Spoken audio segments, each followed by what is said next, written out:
Bienvenue sur Indépendante et Authentique, le podcast pour booster ton état d'esprit et ton entreprise.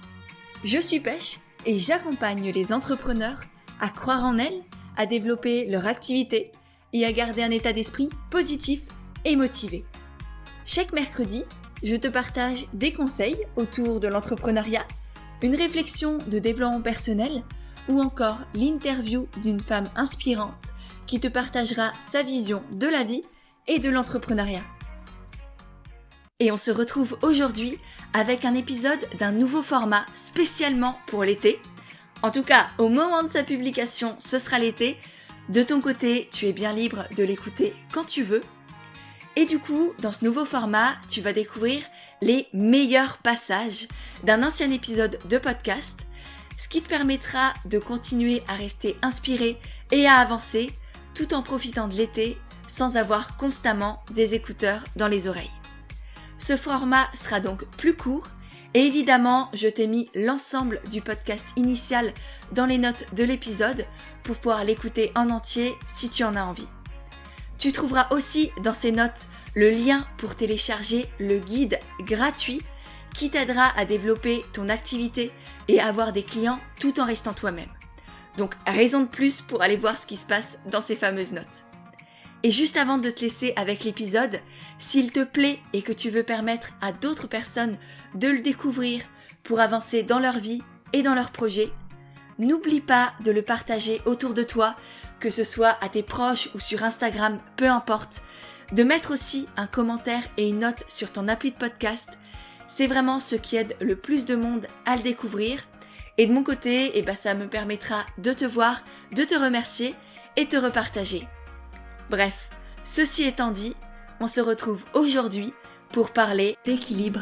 Safia, elle est à la fois créatrice de contenu, coach bien-être et professeure de yoga. Et si j'ai voulu parler d'équilibre avec Safia, c'est parce que je trouve que c'est un mot qui, de là où je suis moi aujourd'hui, de ma vision, de ce qu'elle peut montrer sur les réseaux sociaux, je trouve que l'équilibre, c'est un mot qui lui va parfaitement bien. Elle va aussi nous expliquer comment elle a réussi à trouver l'équilibre entre toutes ses vies, sa vie de femme, sa vie de coach, sa vie d'entrepreneur, sa vie de maman, sa vie de Safia en elle-même.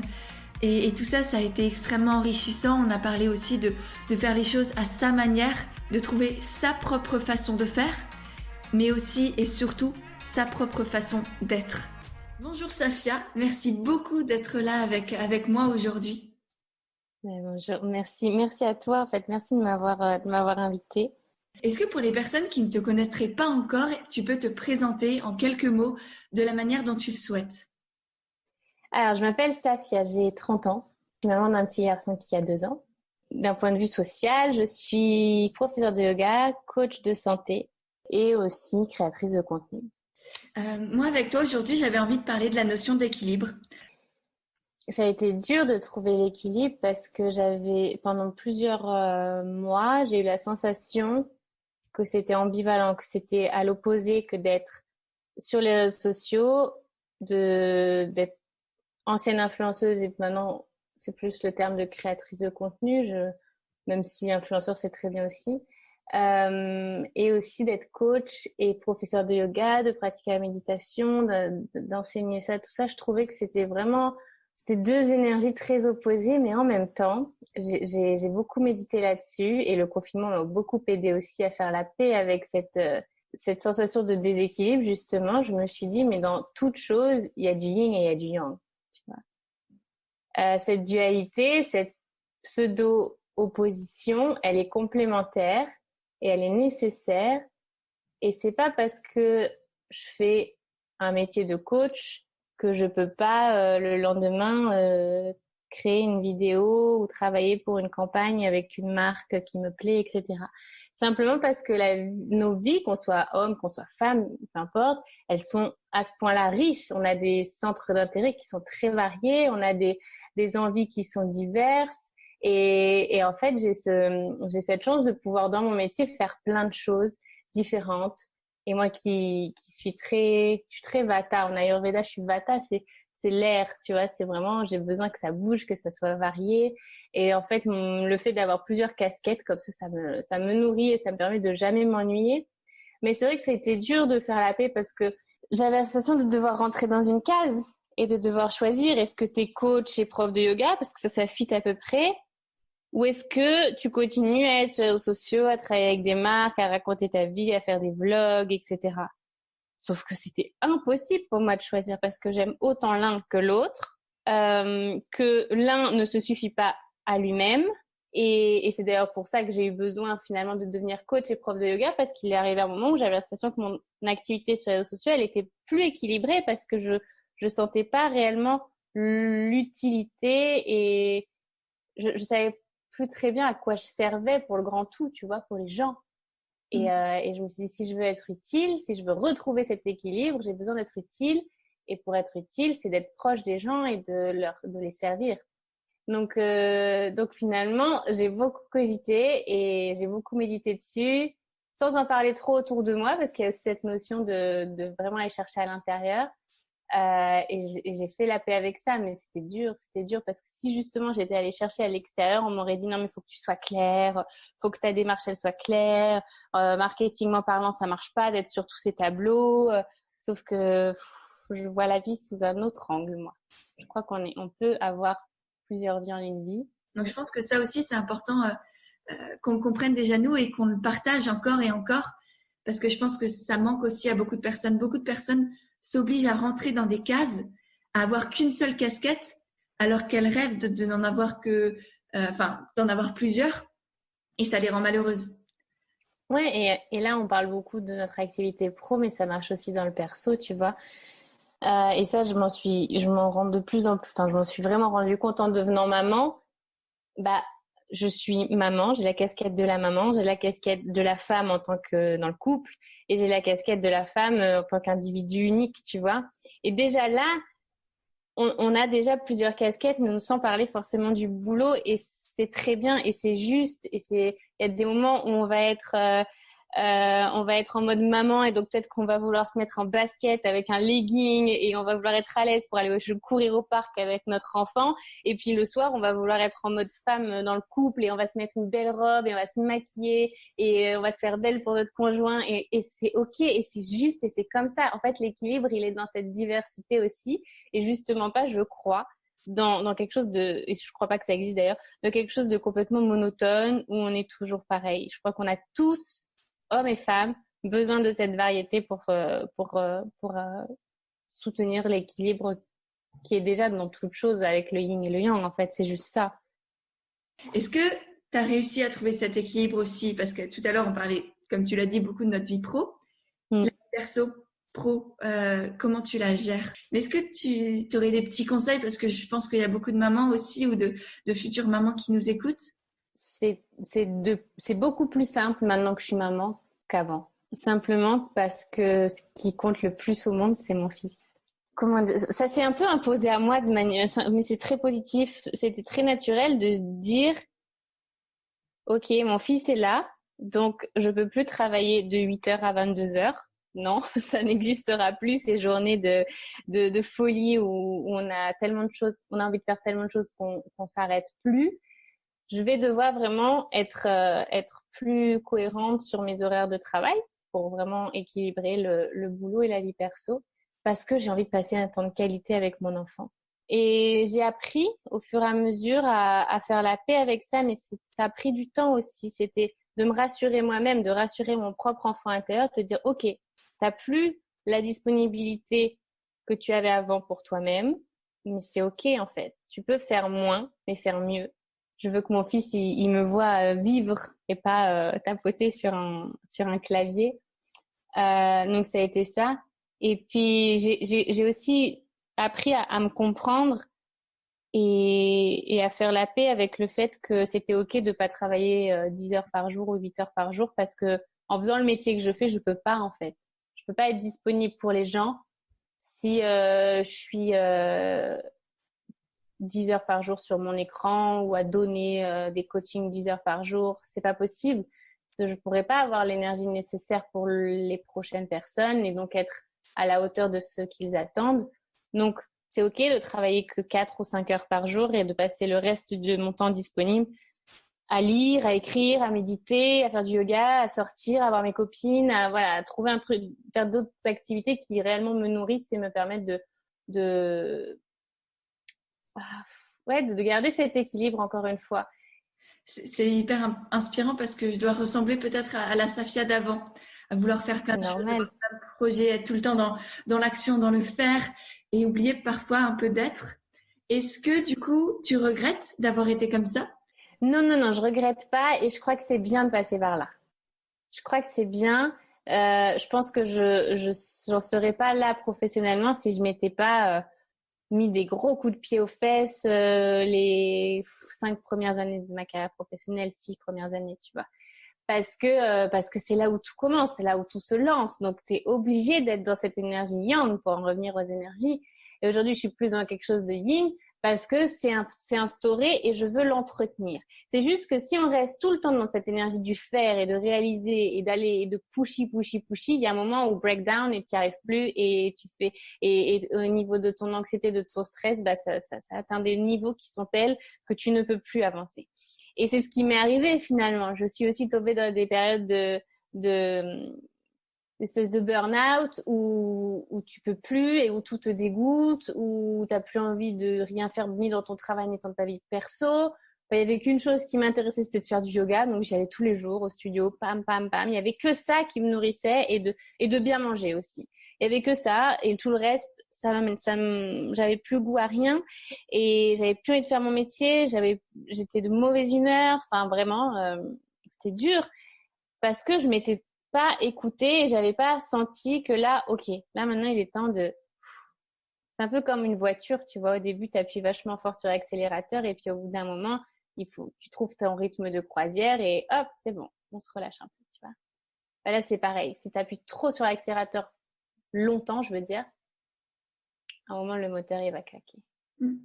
Et du coup, tu te sens plus en équilibre aujourd'hui ou est-ce que ce sont deux équilibres différents? Est-ce que tu avais quand même un équilibre quand tu n'avais pas encore ton fils ou juste Guillaume et que c'était la Safia d'il y a quelques années?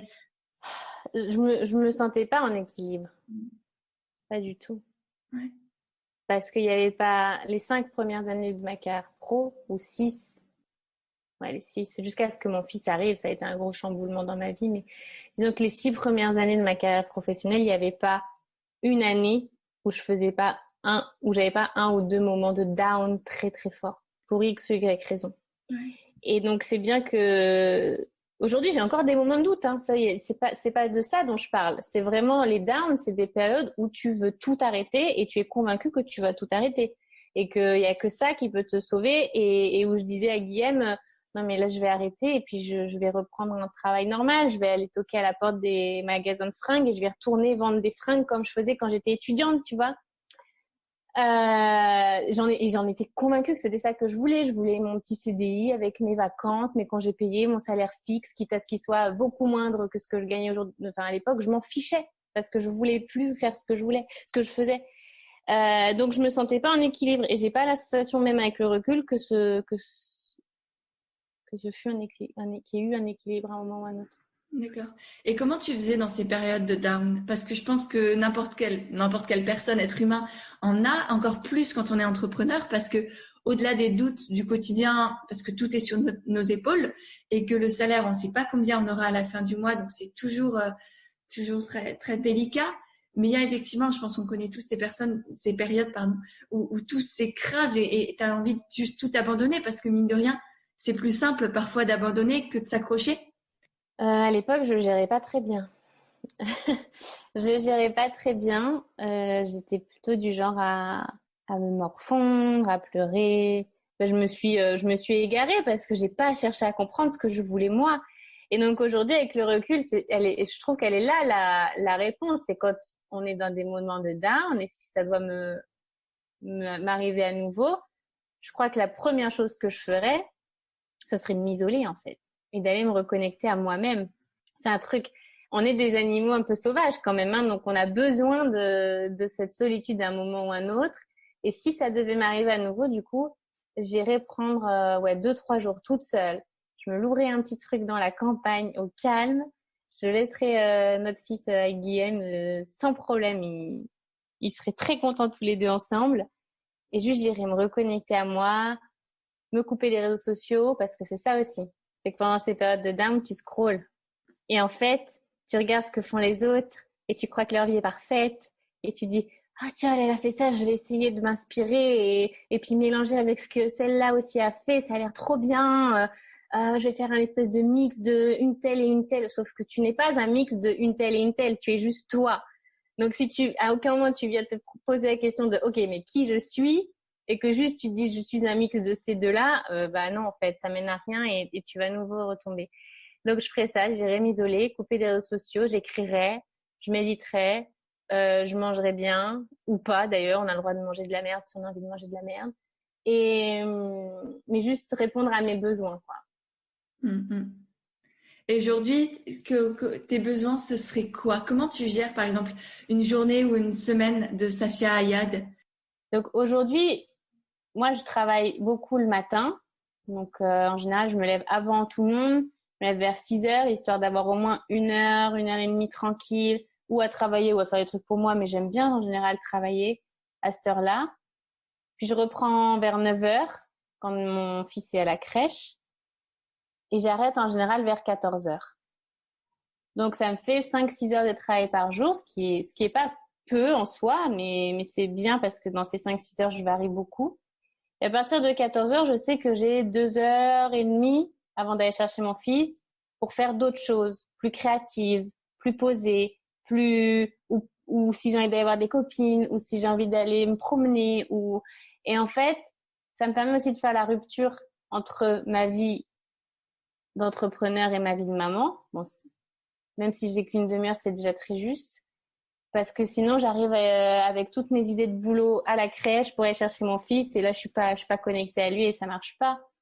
Mais c'est vraiment ça. J'ai compris que je fonctionnais beaucoup mieux le matin. Il y a des gens qui fonctionnent mieux le soir. Et donc, je gère mes horaires en fonction de ça. Et si j'ai besoin une semaine de travailler plus, quand j'ai des séances de coaching tous les jours, forcément, je travaille plus. Et bien la semaine d'après, je sais que je vais prendre plus de temps relax et peut-être dormir un peu plus tard ou prendre une demi-journée tranquille à rien faire. Et il est là aussi l'équilibre, c'est que j'ai pas une routine fixe. Je travaille. Alors, je pense que ça intrigue beaucoup de personnes, tu vois, le travail de créatrice de contenu et coach en parallèle. Du coup, qu'est-ce que tu fais? C'est quoi ton travail? Alors, que tu appelles travail? J'ai les séances de coaching. Ouais. Les séances de coaching, c'est des séances qui durent 1 heure avec des femmes. Je travaille qu'avec des femmes, donc soit en ligne, soit maintenant ça va se développer aussi en présentiel ici à Barcelone à partir de la semaine prochaine. Donc ça, pendant 1 heure, je suis avec elles, mais avant, je les préparais parce que je leur envoie des documents à me remplir et du coup, je dois aller regarder ce qu'elles m'ont écrit et replonger dans les recommandations que je leur ai faites la séance d'avant pour voir dans quelle direction je vais mener la séance. Ensuite, on a la séance. Après, je fais un débrief avec moi-même de la séance pour savoir quelles recommandations je vais leur faire. Donc, une séance de 1 heure, en moyenne, c'est 2 heures de boulot pour moi. Donc, il suffit déjà que j'ai 2 séances dans la journée, ça me fait 4 heures. À côté de ça, j'ai toujours des mails à gérer, comme tout le monde. Des mails de demande de coaching ou des mails de demande de collaboration avec des marques. Donc, ça me permet là, je transfère ça, tout ce qui est collaboration, je transfère à mon agent et donc déjà, ça m'en fait un poids en moins. Après, je crée du contenu sur YouTube. Donc, c'est les montages des vidéos quand j'ai des vidéos en cours. Ou alors, si j'ai envie de faire une petite vidéo sur Instagram, ça va être le montage de la vidéo sur Instagram. Préparer mes cours de yoga. Tous les lundis matins, je donne un cours de yoga sur Instagram. Donc, c'est le préparer aussi. Toute la paperasse administrative qui nous rend dingos, ça aussi, ça prend beaucoup de temps. Mais c'est pas le truc que je mets en priorité. Non, j'ai décidé que ça, ce n'était jamais la priorité. Et puis les programmes aussi, là, je skippais ça, mais c'est-à-dire que j'ai toujours des programmes dans la tête, des projets. Finalement, quand je crée quelque chose, que ce soit, même si c'est gratuit, j'ai mis tout mon cœur et donc je suis contente de le faire. Et c'est ça, en fait. Donc, parce que je me force jamais. Et je me dis pas, alors attends, là j'ai sorti mon programme de méditation, il coûte 25 €, donc il faut après en contrepartie que je fasse du contenu gratuit parce que sinon ils vont croire que je fais que du payant. Bah non, en fait, je fais les deux. Il y a des choses que je considère devoir vendre et il y a des choses que je considère pouvoir offrir. Et c'est très bien comme ça. Et ceux pour qui ça résonne, eh ben merveilleux. Ceux pour qui ça résonne pas, ils s'en vont et ça me va bien, quoi. Mais je vais pas me brider parce que potentiellement il y a des gens qui vont pas être contents. S'ils sont pas contents, ils peuvent s'en aller. Aujourd'hui, j'ai 600, je sais pas combien sur Insta, 600 et quelques mille sur Insta, mais je pourrais avoir 10 fois moins. Je m'en fiche en fait. Si ceux à qui je parle se sentent nourris et ont envie d'échanger avec moi, et enfin si ça résonne et si on est une belle communauté, mais je m'en fous du chiffre que j'ai sur Insta et du nombre de likes et de je m'en tamponne, mais vraiment je m'en tamponne. Et t'as bien raison. Tu sais, le yoga, la méditation, c'est vraiment ce qui m'a sauvée, j'ai la sensation, en premier lieu. Après, je suis devenue maman, ça a été genre la cerise sur le gâteau. Mais en fait, je me rappelle mon premier cours de yoga ici à Barcelone, il y a 5 ans. J'ai débarqué dans un cours, vraiment, j'étais en mode... je savais rien du yoga, je connaissais rien. J'étais raide comme un bâton, enfin, voilà. Et je suis ressortie de là, mais dans une espèce de bulle. Tu sais, j'étais bien. Et après, j'ai découvert la méditation. Et ça n'a fait que ancrer ce sentiment dans ma vie. Et donc, je me suis dit, mais attends, mais c'est pas possible qu'on puisse pas offrir ça à tout le monde.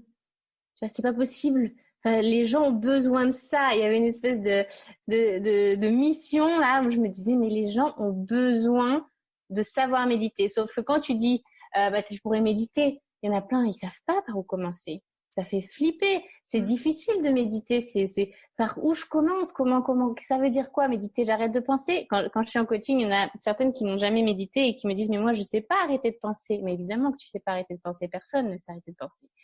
Et du coup, je me suis dit, bon, non, je vais prendre le taureau par les cornes et je vais démystifier le truc parce que la méditation, c'est pas que un truc de moine dans un monastère, hein. Tu peux très bien vouloir faire du shopping et juste après méditer, tu vois, c'est pas complètement incompatible. Donc je voulais démystifier et surtout rendre la pratique accessible. Donc j'ai fait ce programme-là dans ce sens-là parce que j'ai envie que tout le monde puisse méditer, mais vraiment. Et surtout, je l'ai fait en me disant, je veux que les gens, à la fin de ce programme-là, ils sachent méditer tout seuls, qu'ils aient plus besoin forcément d'être guidés. Mais je voulais en tout cas qu'ils se sentent en mesure de le faire seuls. Est-ce que tu aurais des conseils du coup pour tous les accompagnants ou les thérapeutes ou même les professeurs de yoga, toutes les personnes qui sont en lien avec d'autres personnes et qui sont là pour les aider ou qui ont envie de les accompagner sur un petit bout de leur vie? Est-ce que tu aurais des conseils? Je crois qu'on fait tous des formations, on suit tous des cours, des programmes, des certifications de X ou Y thématiques, sur X ou Y thématiques. Mais au final, ce qui compte, c'est ce qu'on a envie de dire nous. C'est comment nous, on a envie d'approcher le sujet, d'aborder le sujet. Et les limites, je les pose moi. Il y a des thérapeutes qui, par exemple, parlent jamais de leur vie perso, donnent jamais d'exemple de leur vie perso. Moi, il n'y a pas une séance où je donne pas un exemple de ma vie perso. Je sais où est la limite, en fait. Et je sais que ces exemples perso, par exemple, ça résonne vachement chez les femmes que j'accompagne et ça leur permet de voir du concret et de pas penser que moi, ma vie, elle est parfaite et que je sais de quoi je parle, en fait. Parce que je me rends bien compte que celles que j'accompagne, elles ont des problématiques identiques aux miennes. Mais en tout cas, quand on est thérapeute, je crois que c'est ça, c'est de vraiment faire comme on sent que c'est juste de faire et pas comme on nous a dit qu'il fallait faire.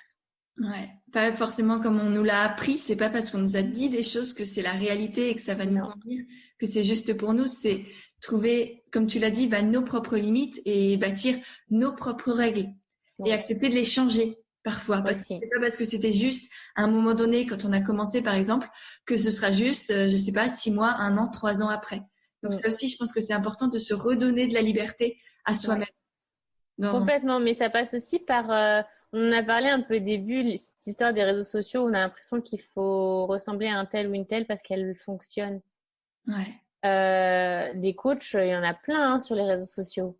Moi, j'en connais zéro. Enfin, en fait, j'en suis zéro, j'en connais zéro. Je ne saurais pas te donner le nom de un coach, simplement parce que ça m'intéresse pas de regarder ce que font les autres. Ça m'intéresse pas. C'est une façon aussi de me protéger, parce que j'ai pas envie d'être influencée, parce qu'ils font les choses très bien aussi. On a beau avoir confiance en nous, être droite, être juste, être fier de ce que l'on fait et avoir envie de continuer à être pleinement soi-même. La comparaison, elle est tellement omniprésente et même on a presque été biberonné aussi. Regarder ce que les autres font et essayer de trouver ce qui marche pour se rassurer parce que le cerveau, il a peur, il est terrorisé, surtout quand on lance des nouvelles choses. Donc, il veut se rassurer, il veut voir ce qui marche ou ce qui semble marcher chez les autres. Et ça peut être dévastateur. Et je sais que moi, plus d'une fois, j'ai failli aussi aller dans le côté obscur de la force, si je peux dire ça, parce que tu as peur et c'est pas grave. Il faut juste le voir, te regarder, prendre du recul et te dire non, cocotte, reviens dans ton droit chemin. Et c'est clair. C'est pas facile, mais c'est extrêmement important.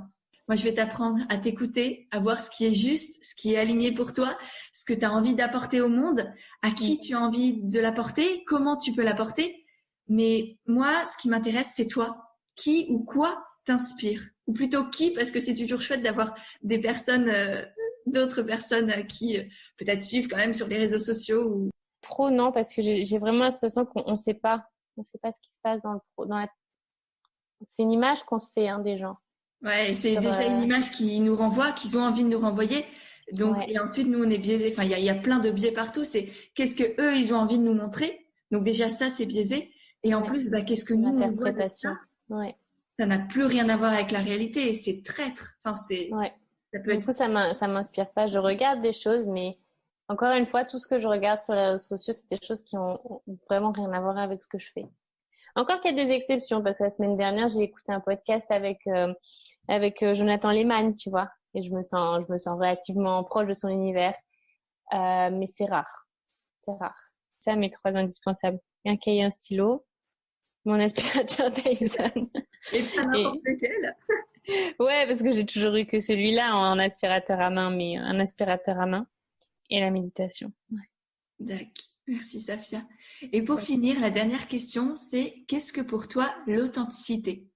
Parce qu'on est sur un podcast qui s'appelle Indépendante et authentique et j'aime bien savoir ce que mes invités pensent de l'authenticité. L'authenticité, c'est quand tu fais les choses ou quand tu agis en ayant un regard que vers toi-même. Tu vois, t'es pas là à te dire comment les autres ils vont le percevoir. C'est plus attends, je suis vraiment juste là? En fait, on le sait.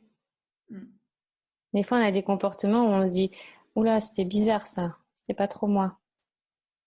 Mais c'est parce qu'on n'était pas dans notre authenticité. Ouais, je peux que approuver. Merci beaucoup, Safia, pour ces dernières paroles qui, j'espère, feront écho dans toutes les personnes qui nous écouteront et en tout cas, elles ont fait grandement écho en moi. Voilà. Merci beaucoup. À bientôt, j'espère. À très vite, merci. Et voilà, c'est de nouveau moi. J'espère vraiment que ces mots t'ont inspiré et donné de nouvelles clés pour avancer. Si tu veux écouter l'épisode en entier, le lien se trouve dans les notes juste en dessous du podcast. Tu y retrouveras aussi le guide gratuit pour développer ton activité et avoir des clients tout en restant toi-même, ainsi que le lien vers mon compte Instagram pour avoir encore plus de contenu inspirant au quotidien. Et d'ailleurs, n'oublie pas d'y partager l'épisode pour aider tes abonnés à avancer eux aussi. Je te remercie par avance et je te dis à mercredi prochain pour un nouvel épisode d'Indépendante et authentique.